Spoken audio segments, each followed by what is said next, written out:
గత ప్రభుత్వం పెట్టిన ఇబ్బందులను తలుచుకుని భావోద్వేగానికి గురయ్యారు రాష్ట్ర రెవెన్యూ శాఖ మంత్రి పొంగులేటి శ్రీనివాసరెడ్డి.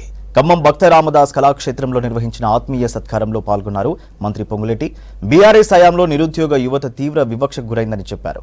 ఇప్పుడు అందరం కలిసి ఇందిరమ్మ రాజ్యం తెచ్చుకున్నారని వివరించారు. ఈ ఏడాది 2 లక్షల ఉద్యోగాలను భర్తీ చేస్తామని చెప్పారు. టీఎస్పీఎస్సీ ప్రక్షాళనకు మొదటి అడుగు పడిందన్నారు పొంగులేటి శ్రీనివాసరెడ్డి.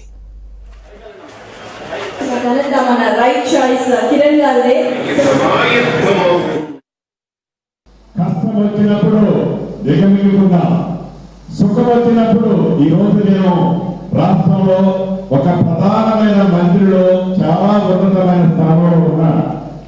ఇంతమందిలో ఈ రోజు ఎందుకు ఎమోషనల్ అయ్యానంటే ఆ రోజైతే దానికి అర్థం లేదు.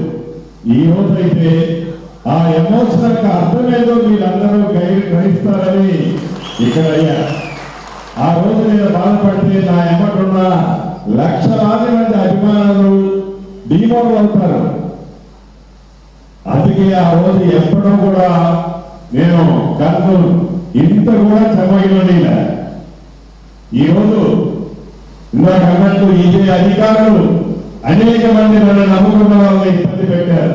అక్కడ దాకా ఎందుకు, ఇదే కిరణ్ తమ్ముడు సొంతపల్లిలో మిత్రులతో ఏదో నిరుద్యోగ యువతతో ఒక మంచి మీటింగ్ పెడితే ఆ మీటింగ్ లో ఆనాడున్న అధికారులు వాళ్ళే ఇప్పుడున్నారు. తన మీద అనేకమైన కేసులు బుక్ చేశారు. అంటే బిక్కు అనుకుంటా నా ఎమ్మడి తిరిగే కార్యకర్తలు అభిమానులు కూడా ఆనాడు గడిపారు. ఈనాడు నాకు పదవి వచ్చింది, ఈనాడు మన రాజ్యం వచ్చింది, ఈనాడు ఇందిరమ్మ ప్రభుత్వం వచ్చింది. ఇందిరమ్మ ప్రభుత్వంలో స్వేచ్ఛమైన గాలి పీల్చుకుంటున్నారు. స్వేచ్ఛగా మనందరం అరాచకత్వం ఉండదు, మనసులను నొప్పించేది ఉండదు. మంచి పరిపాలన, స్వేచ్ఛ. ప్రతి ఒక్క వ్యక్తి స్వచ్ఛందంగా మంత్రిని కానీ ముఖ్యమంత్రి గారిని కానీ అధికారులు కానీ చొరవగా పోయి వారి కష్టాలు చెప్పుకునే